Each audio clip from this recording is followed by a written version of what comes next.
এ হাদিস যদি পৃথিবীর কোনো মুক্তি মৌলানা মুহাদ্দিস কেটে দিতে পারে, তার সারা জীবন পীরজাদা আব্বাস সিদ্দিকী ভাইজান বললেন গোলাম হব। সেই নিয়ে কি বললেন সম্পূর্ণ কথাটি শুনিয়ে আর সম্পূর্ণ ভিডিওটি দেখবেন, আর বেশি বেশি কেউ শেয়ার করে দিবেন এই ভিডিওটি।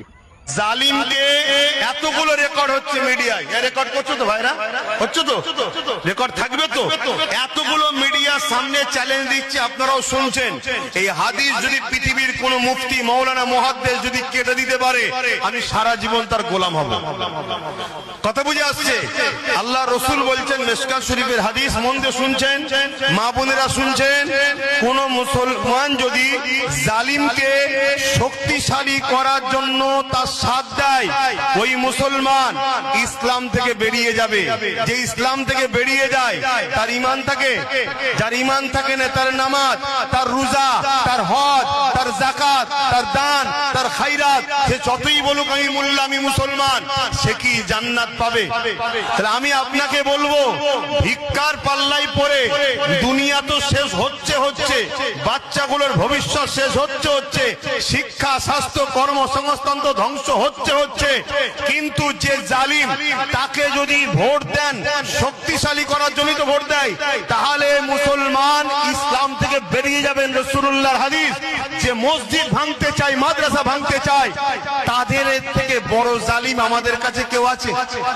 তাহলে বলুন, মসজিদ, মাদ্রাসা, ওয়াকাফকে বাঁচাবার জন্য ভোট কাকে দেবেন? দিদিকে না মুদিকে? বলবেন তো কাকে দেবেন?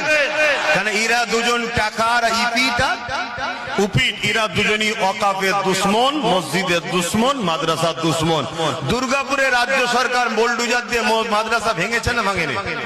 এবার আমি যে কথাগুলো বললাম যদি ভুল হয়, তাহলে আমার বিরুদ্ধে রাজ্য সরকার, সে তো ক্ষমতায় আছে, একটা কেস করুক, একটা মামলা করুক, তার পুলিশ, তার ক্ষমতা, সেন্টারে তারই ভাই বসে আছে, কি বড় দাদাকে বলুক, বলে আমার নামে কেস করুক, আইনত ব্যবস্থা করুক। আমি যদি মিথ্যা বলে থাকি, আমার শাস্তি হওয়া দরকার আছে না?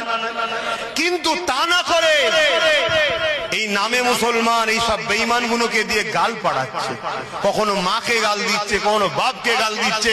এরা ভাবছে হুজুরের ছেলে তো, মা বাপ গাল দিলে হয়তো এরা ভয়ে সরে যাবে। রে, আমরা মা বাপকে আল্লাহর দ্বীনের জন্য কুরবানি করতে রাজি আছি, ঠিক না বেঠিক? এ দিন আমাকে শিখিয়েছে, মা আমাকে কোলে শুইয়ে শিখিয়েছে, এ বাপ আমাকে শিখিয়েছে যে বাপ মার পায়ে বা মায়ের পায়ের তলায় জান্নাত, কিন্তু আল্লাহ রসুলের আগে বাপ মা নয়। আমরা কুরবানি করতে পারি বাপ মাকে আল্লাহ রসুলের জন্য, আর বাপ মাও সন্তানকে কুরবানি করতে পারে আল্লাহ রসুলের জন্য। রাজনীতি করছো, করবে যাও, আমার আপত্তি নাই, কিন্তু রাজনীতির পাওয়ারে